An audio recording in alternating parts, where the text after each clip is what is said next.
Hello hi friends, ಎಲ್ಲರಿಗೂ ನಮಸ್ಕಾರ. Welcome back to my channel Venkatalakshmi vlog.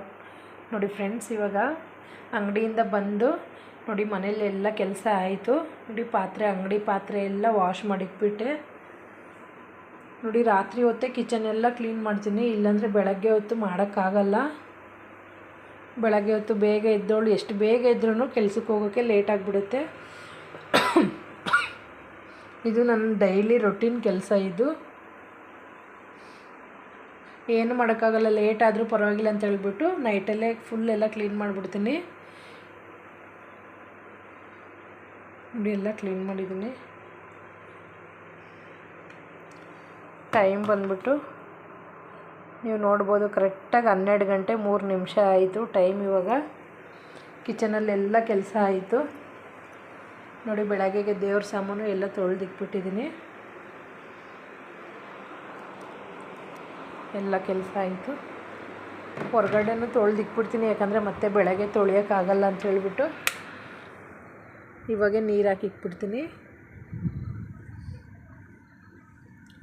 ನೋಡಿ ಹೊರಗಡೆ ಹೆಂಗಿದೆ.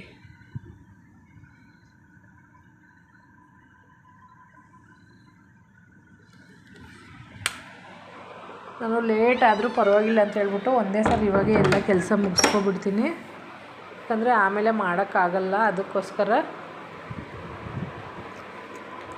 ಆಮೇಲೆ ಮಲ್ಗೋವಾಗ ನಾನು ಒಂದು ಗ್ಲಾಸ್ ಬಿಸಿನೀರನ್ನು ನಾನು ತೊಗೊತೀನಿ.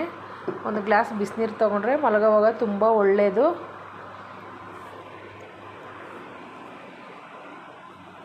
ಮತ್ತು ಫ್ರೆಂಡ್ಸ್, ನಾನು ನೈಟಲ್ಲೇ ಗುಡಿಸಿ ಒರೆಸ್ಬಿಡ್ತೀನಿ.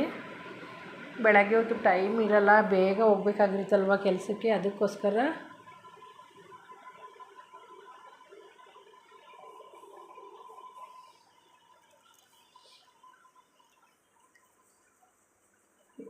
ಬೆಳಗ್ಗೆ ಎಷ್ಟು ಬೇಗ ಎದ್ದೇಳ್ತೀವಿ, ಸ್ವಲ್ಪ ನೈಟ್ ಮಲ್ಕೊಳ್ಳೋದು ಅಷ್ಟು ಲೇಟ್ ಆಗಿಬಿಡುತ್ತೆ. ಅಷ್ಟು ಕೆಲಸ ಇರುತ್ತೆ, ಏನು ಮಾಡೋದು. ಪಾಪ ಅಶೋಕನಿಗೆ ಹೇಳಿದೆ, ಹೋಗೋ ವಿಹಾನ್ನ ಮಲಗ್ಸಂತ. ಅವನು 11 ಗಂಟೆವರೆಗೂ ಟಿ ವಿ ನೋಡ್ಕೊಂಡು ಕೂತ್ಕೊಂಡಿದ್ದ. ಅಶೋಕನಿಗೆ ಹೇಳಿದೆ ನೋಡಿ, ಅಶೋಕ ಮತ್ತು ವಿಹಾನ್ ಮಲಗಿದ್ದಾನೆ. ವಿಹಾನ್ ಅಂತೂ ಮಲಗೋದೇ ಇಲ್ಲ. ಟೈಮ್ 12 ಗಂಟೆ ಆದರೂ ಮಲಗಲ್ಲ, ಆಟ ಆಡ್ಕೊಂಡಿರ್ತಾನೆ ನಾನು ಮಲಗೋವರೆಗೂ. ಅವನ ಜೊತೇಲಿ ಯಾರಾದರೂ ಒಬ್ಬರು ಮಲ್ಕೋಬೇಕು, ಇಲ್ಲಾಂದರೆ ಅವ್ನು ಮಲಗಲ್ಲ. ನೋಡಿ ಇವಾಗಾದರೆ ಅಶೋಕನ ಜೊತೆಯಲ್ಲಿ ಮಲ್ಕೊಬಿಟ್ಟಿದ್ದಾನೆ.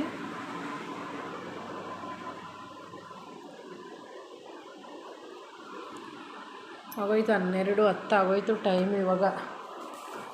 ಓಕೆ ಫ್ರೆಂಡ್ಸ್, ಎಲ್ಲರಿಗೂ ಬಾಯ್, ಗುಡ್ ನೈಟ್.